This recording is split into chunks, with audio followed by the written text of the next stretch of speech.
Hello, everyone.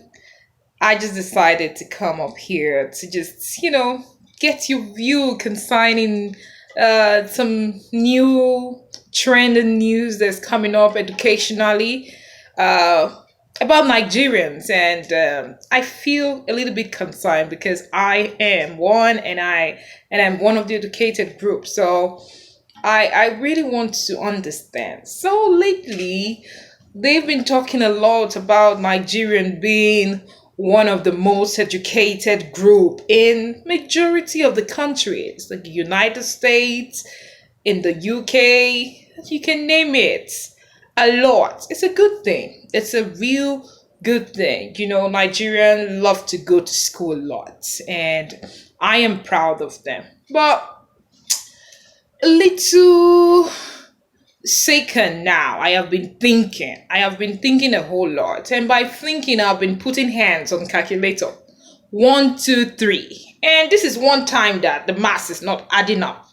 So when I was in school, they used to say that when you add one plus one, it's supposed to give you two, abi. But yeah, here's the thing. So Nigerians will go through primary, secondary, if they pass jam and YA, first time. They move on to the level, the next level, and they aim a bachelor's degree. And many families will struggle so hard so that their kids can, step up to the other side.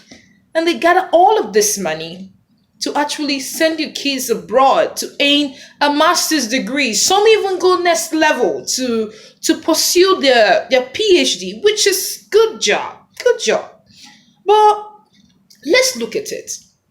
A lot of us have started going through schooling like just mainly to get a certificate, mainly to get a degree. It is a good thing. It's not all that bad. But look, we need to start looking at schooling as a business. Yeah, we have to start looking at schooling as a business because, in the real sense, you're investing a whole lot of money into this. A lot of money is being invested into going to school. It's not just paying your school fees, it's not just securing the admission. You have to pay for transportation. So, as in, if you need to fly, you need to pay for flight, Chibi.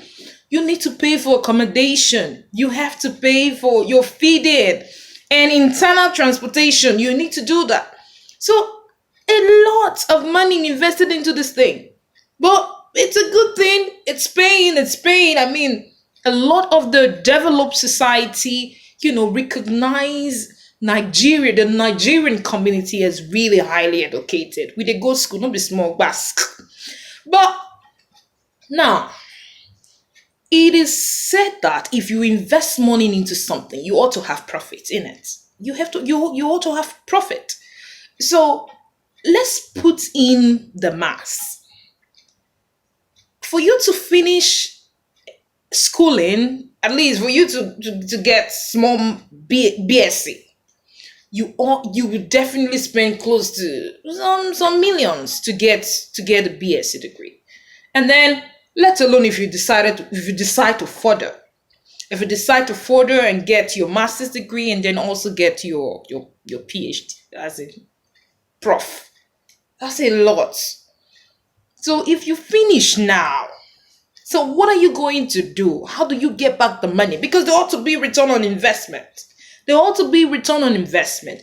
The money put in, we need to get it back. If we start looking at schooling as a business, then maybe the next generation should start sitting down and doing a critical review of the process. We need to do a critical review of the process. So if we look at everything, if you put money in going to school, so that means that if indeed, according to their statistics, as they call them, Nigerian community are very educated. So that means that we're supposed to be topping the chart when it comes to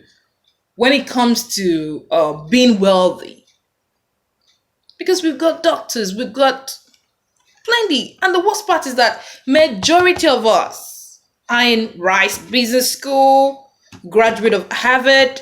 So we ought to be getting back the seed, the profit from it. So that means that we should be like the world richest citizens. We should be like the world inventors. We should be bringing out this kind of things. But I don't know, my people. I want to say how una see am, because uh, we don't need to they go school too much. So we need to be making the money. We need to be making the money. Should we continue investing in master's degree, investing in getting PhD? What is the profit? So I want you to leave your comment. Tell me how you see am. Tell me what we could do better, how we can advise the next generation. Because personally, I think we need to put a pause and do a think. If the money you invested in going to school within the first 1 to 3 years, you're not able to get it back, for you to start having your own shadows to keep in your account, and then start making up for what you need to do to start, your own personal establishment, then it's not worth it. It's not worth it. So we need to start advising rightly. The fact is, it's really not the fault of the young generation, because before now, they used to tell us that when you travel abroad, you go, you get all those degrees, you come back, that you will be well placed, you'll be well recognized. Companies going to find you like this. But it's not like we are saying that they lied, though. It's not like that we are saying that they lied. But I just want to get your opinion. So let me feel you. Let me know. Tell me how you feel about this. The money invested in school, is it paying back? Is it bringing back profit? And how do you think we will have done it better? Should we stop going to school? Oh boy, I don't think so. Or should we start thinking of, a more refined mindset? I mean, an entrepreneurship mindset, to see how we can, get money. Because finally, I realized that we're not really going to school because we really like to go to school. Finally, we're trying to look for something better, a better life, knowledge and everything. So, is it really the fault of the government, or is it really our personal fault? Because I'm beginning to think, because all of us right now, we just think book, book, book, book, book. What about the money? What about owning our own business? What about, inventing something new? Because from the look of things, it is this same Nigerian educated community that is actually topping the chart in other countries. So, but I don't know if it's bringing back the naira or the pounds or the dollars. So, but let's see. Tell me how you feel. So, leave me a comment. Give me a like if you think I'm making sense. Subscribe to the channel, please, and then let me know how you feel about this thing, because the news is just too much somehow. I love you. Leave me a comment, and thank you. Keep keeping safe.